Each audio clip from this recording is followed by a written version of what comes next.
Want dis ons land, dis ons taal, en sonder soek aan ons gaan stories waar we lewe in die tuine hoog gebou uit sand, die helder see en die goue straat, die landskap wat oor generasies vertel, die harte wat in ritme met die golwe val. Ons land, ons taal. Hartlike goeiemôre, dis Maandag 14 September 2020. Die naam van die program is Kletskompas. My naam is Den Kiesting. Dis heerlik om weer 'n slag saam met u te kuier. Wat u kan verwag op die spyskaart van Kletskompas vanoggend. Net hierna gesels ek en kollega Shaandre Lamprecht oor die nuus van die dag in Republikein, spesifiek wat die leiberig betref. Ons loer ook na 'n berig op bladsy 3 wat verband hou met die huidige regime van fase 3 wat natuurlik eerskomende donderdag ten einde loop. Shaandre Finnies, hy's 'n jeugleier en 'n baie passievolle politieke wetenskapstudent.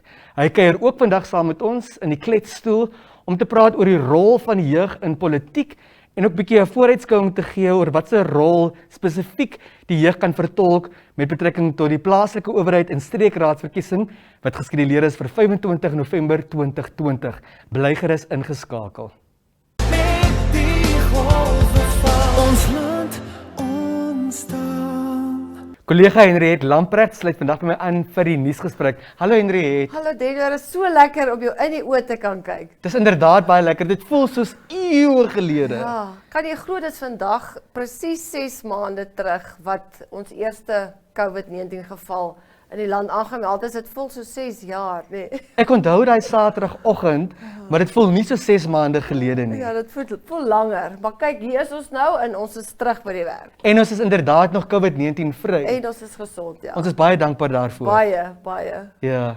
Shaandre, met betrekking tot vandag se uitgawe van Republikein, het jy die leiberig gepleeg. Kom ons loer 'n bietjie daarna en vertel vir ons 'n bietjie meer asseblief. Ja, Denver, dit gaan spesifiek oor die voorbereiding vir die Namibiese senior sertifikaat vir gewone vlak, wat nou ten spyte van ons almal weet die skole was vir 'n lang tyd toe, dit het nog daai voorbereiding nog steeds voortgegaan. Basies wat daai voorbereiding behels het is natuurlik moet jy nuwe handboeke hê. Dit is alles in aanloop en ek gou verduidelik, dit is alles in aanloop vir die gevorderde vlak eksamen wat volgende jaar vir die heel eerste keer geskryf word. So ek dink daar was vrese dat omdat die skole toe was en onderwysers was nie by skole nie, dat dinge stil gestaan het, maar onderwysers is opgelei, handboeke, lyste van handboeke wat skole moet koop, is uitgestuur, so alles is op koers daar. Ek wil net sommer gou inval. Ja, ek is 'n baie dankbare en gelukkige ma vandag, want uiteindelik is my dogter wat in graad 9 is ook skool toe. So ons het nou net gepraat oor 6 maande, maar dis 'n wonderlike gedagte om dit tog ten spyte van alles wat verander het, is daar tog goed wat weer terugkeer na normaal. Shaandre, ons is saam met jou dankbaar en ons is saam met jou opgewonde en baie dankie ook vir 'n bietjie goeie nuus op hierdie maandag. Ja, dit is Daar is tog hoop, dis 'n teken van hoop. Ja, daar is hoop. En soos die seisoen verander, kom ons agter daar's ook hoop in die lug. Ja. Wat ons wel ook weet in Namibië is, daar's kwaliek iets soos lente, is dalk so 'n halfdag lente. Ja. Die 1 September is die eerste helfte van die dag nog winter, Ja. die tweede helfte van die dag is dalk bietjie lente, en op die 2 September is dit Volle somer. somer, Hoog somer. Ons loer ook na 'n berig op bladsy 3 Shaandre. Dit hou verband met die aankondiging wat president Hage Geingob Vrydagmiddag by Staatshuis gemaak het. Nou wat ons weet is, hierdie gaan 'n baie kort regime wees. Hierdie regime duur net 5 dae.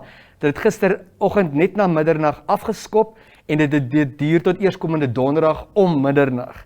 En die huidige noodtoestand, soos wat die president aanvanklik afgekondig het en wat toe verleng is na 7 dae vir 6 maande deur die nasionale vergadering, loop in elk geval eerskomende donderdag ten einde, wat saamval met hierdie 5 dae lange regime, wat ook donderdag ten einde loop. So daar's 2 goed wat verval donderdag. Daar's 2 goed wat verval. En op 'n vraag oor of die noodtoestand verleng gaan word, of hy weer 'n noodtoestand gaan afkondig, het die president gesê die volgende 5 dae gaan bepalend wees. Daar is natuurlik 'n mening en mense het begrip vir daai sienswyse, dat die besluit moontlik reeds geneem kon gewees het. Hoe dit teoreties kan werk is, die president kondig 'n nuwe noodtoestand af wat dan vir 7 dae sal geld en dan is dit onderworpe aan 'n verlenging van 3 maande, 6 maande, maksimum 6 maande deur die nasionale vergadering. Maar 2/3 meerderheid van die nasionale vergadering se lede moet daartoe instem. En ons weet na November 2019 se verkiesing het die regerende party SWAPO vir die eerste keer in die geskiedenis van onafhanklike en demokratiese Namibië nie meer 'n 2/3 meerderheid in die nasionale vergadering nie. Maar hulle benodig net sou alle SWAPO-lede ten gunste wees en sodanig stem van 'n verlenging, benodig hulle nog net 1 stem van 'n lid van die nasionale vergadering om dit verleng te kry. Daar is 'n mening dat die huidige president van die National Unity Democratic Organisation, Dr. Esther Munyangwe, dalk ten gunste van so 'n besluit kan wees, omdat sy ook die huidige adjunkminister van Gesondheid en Maatskaplike Dienste is. Ek wil nie bespiegel nie, maar ek dink ons gaan nog 'n interessante week hê. Kan ek gou 'n vraag vra as 'n leser nou ook? Kan jy soos jy nou genoem het, daar's 2 goed wat verval. Met ander woorde jou vlak 3 waar ons insien maar die inperking op Windhoek, Okahanya en Rehoboth en dan nou die algemene noodtoestand. Kan die algemene noodtoestand eindig donderdag, maar jy het nog steeds maatreëls soos inperkings van dorpe, spesifiek nou Windhoek waar die episentrum is. So jy kan nog aangaan met daai om jou mense te beskerm al is jou noodtoestand verby? En dit is 'n ongelooflike belangrike en 'n baie geldige vraag. Ek het verlede week 'n onderhoud gevoer met die minister van Justisie en sy sê die noodtoestand wat die president afkondig en die nasionale vergadering verleng volgens artikel 26 van die grondwet, stel net die regering in staat om aanvullende maatreëls in werking te stel. Maar daar is steeds openbare gesondheidswetgewing wat die regering sou kon gebruik, selfs al is daar nie 'n noodtoestand nie, om steeds seker te maak dat word dan sekere gesondheidsriglyne en regulasies gehou. So ons moet ook nie reken dat as daar nie 'n nuwe noodtoestand ontstaan nie en verleng word, dat ons maskers hoef af te haal en dit die einde van daai pad is nie. So daar's steeds wetgewing tot die regering se beskikking wat hulle kan gebruik en onder daai bestaande wetgewing sou daar ook riglyne afgevaardig kon word by die proses help bestuur. 'n Noodtoestand is net daar om sekere prosesse te vergemaklik. Wat die minister van Justisie ook gesê het en sy het dit dikwels in die verlede ook gesê, my Yvonne Dausap, is dit die doel van 'n noodtoestand is nie magsmisbruik aan die kant van die regering nie. Mense weet dat daar is 'n gevoel dat dit moontlik daartoe kon lei omdat regte soos vryheid van beweging ingeperk is.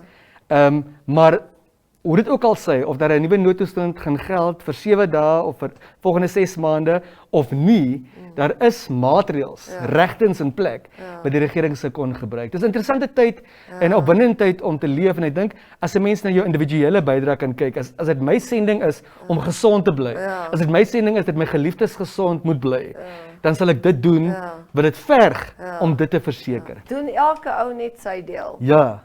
Dankie Henriette. Dankie Denver.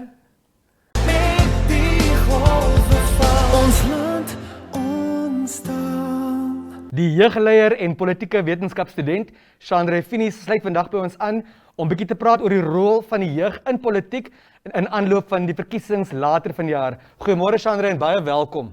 Goeiemôre meneer Kisting en dankie. Shaandre, ek dink dit is belangrik om in die eerste plek vir jou te vra, stel die jeug enigsins nog in die politiek belang? Yeah, Mr. Kisting, I definitely think young people are starting to understand the need to participate politically. But I think that the actual question is there a space for young people to be active politically apart from voting? Because being involved in politics does not just mean voting. And we've created a conundrum in this country where every election cycle, from the state to civil society and the media, comes out to encourage young people to vote and tries to convince young people that voting could be a key to the change they would like to see. But essentially it's flawed, Mr. Kisting, because politics is way much more deeper than simply just going to the polls and voting. It's actually what happens between that period of one voting period and another, and what young people do between that period that matters more.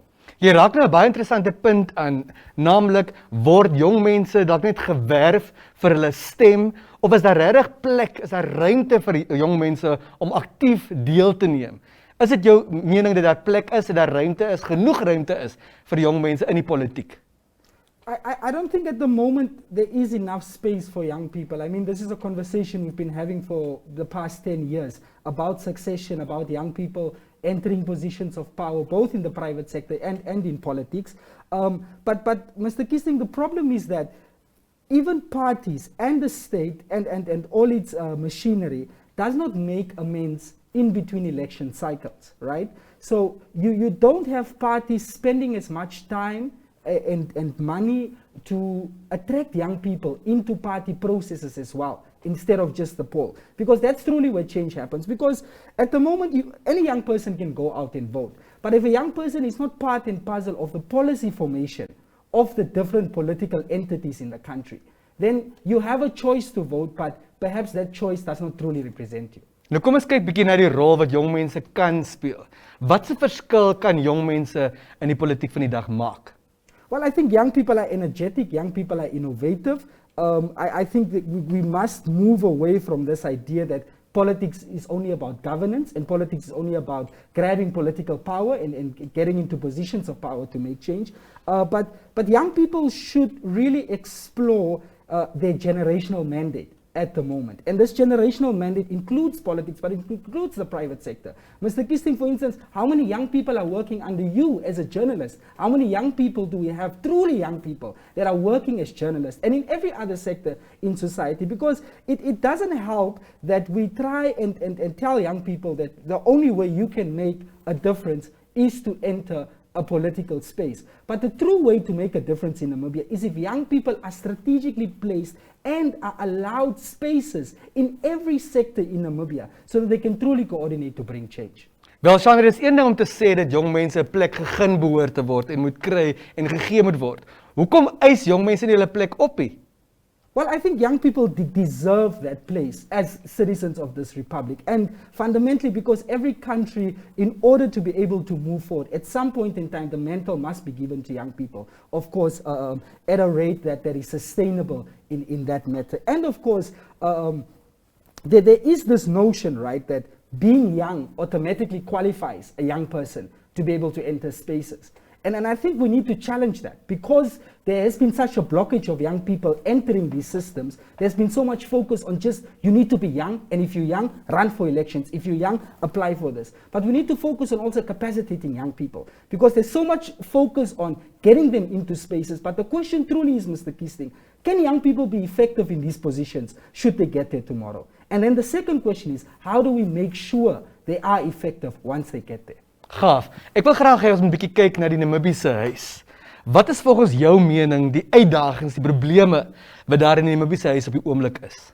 Well, Denver, I think the number one thing in this country we need to deal with is inequality. Because I can even say all of our social evils currently are directly linked towards inequality. Inequality is a demon that we choose to ignore. Inequality, especially the middle class in this country and the upper middle class, is something that people are simply aware of. And Namibians think that giving a street child a $5 Namibian or buying him a bread is enough to fight inequality, which is absolutely not the case. So for the Namibian house to be truly the house that we envision it to be, everyone in that house must have some form of equity and equality, Mr. Kisting. And at the moment, we've not been able to guarantee that in these past 30 years. We've not been able to take enough people out of poverty to effectively deal with inequality. And I would say that's the biggest problem in the Namibian house. Maar hoe kry ons dit reg? Hoe spreek ons hierdie ongelooflike ongelykheid aan wat volgens jou mening in 30 jaar onveranderd is? Well, I think it needs to be a multi-sectoral approach. It cannot be something that is only changed by policy.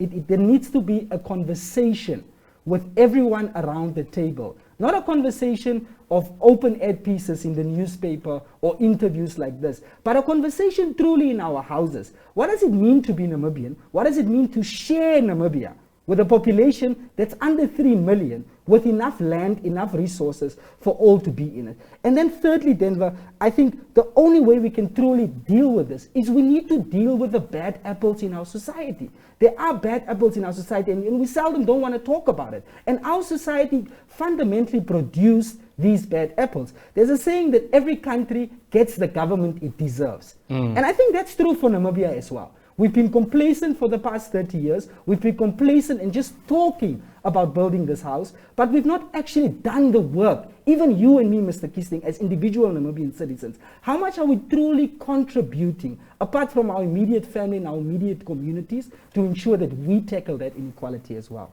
Hoor ek jou reg dat die gesaghebende stem van die jeug nie genoeg gehoor word of genoeg gerespekteer word nie? But Denver, I don't think it matters whether young people are being listened to or whether their voices are being respected. Because at the end of the day, it's this mantra in Namibia that we have that we should constantly be having conversations and young people should speak up and speak out. But that hasn't worked for us for the past couple of years. The true challenge is, how do you get young people in the current dispensation to find a renewed hope in this country, right? And to find innovative ways to be able to contribute towards the development of this country, right? And the problem is often what adults do is young people are seen as tokens. They are seen as tools. They are seen as someone that must get a seat at the table because we need youth representation. The point is not youth representation necessarily, Mr. Kisting. The point is that every young Namibian, from the age of 0 until 35, should have the opportunity to be able to make it in this country. And that's not happening at the moment. Van stem gepraat op 25 November vanjaar gaan alle stemgeregtigdes en diegene wat nog aan die aanvullende registrasieproses wil deelneem, ons het tot môre kans om stemgeregtigd te word vir die streekraad en plaaslike owerheidsverkiesings. Hoekom is hierdie verkiesing so 'n belangrike een? Well, I think every election is important. I don't want to specifically point this one out for being more important than the others. And I think we should treat every election as such, because it's a time when we choose our elected representatives. But Mr. Kisting, why this election might be more pivotal is because we are really at a different time as a country. With COVID-19 and what's been happening over the past few months has forced us to really rethink the way our society functions, the way we make policy, the way we implement policy, and truly taking care of the vulnerable. And I think this election should be a battle of ideas, towards development and improvement of people's lives. And that is specifically why it's so important for young people, because every election cycle presents a key opportunity and perhaps the highest level of accountability you can give to any party, especially if it's a governing party, right? Because there's always the threat of losing power. And because that power lies within election, I think young people must be able to realize that these elections are pivotal towards the direction that local and regional government authorities are going to take within the next few months. Shaandre, ons is geïnspireer en ons is opgewonde oor jou passie. Voordat jy laat gaan, enige laaste woordjie asseblief. Yeah, no, I just want to speak to young people specifically out there. There are groups of young people that I've been engaging on social media that are extremely complacent to even just go and register for voting. There has been a feeling for many years in this country that voting doesn't really solve anything. Especially if you speak of a young person in a rural area that doesn't have much to go on. He or she does not see any viable hope within going to voting. But I want to speak specifically to those young people that have up until this point in time decided that they don't want to go register to vote. That it is important to take that first step. The first step to truly participating in our democracy is getting your voter's card. And then making an informed decision over who you want to vote for. But furthermore, that they take it beyond this and actually influence policy of parties across the country by getting more actively involved in the grassroots activities of politics in the nation. Dalk 'n heel laaste vraagie. Jy praat nou van 'n ingeligte besluit wat geneem moet word voor 'n mens stem. Sommige mense is van mening dat hulle ingeligte besluit lig hulle in om weg te bly, om nie te stem nie.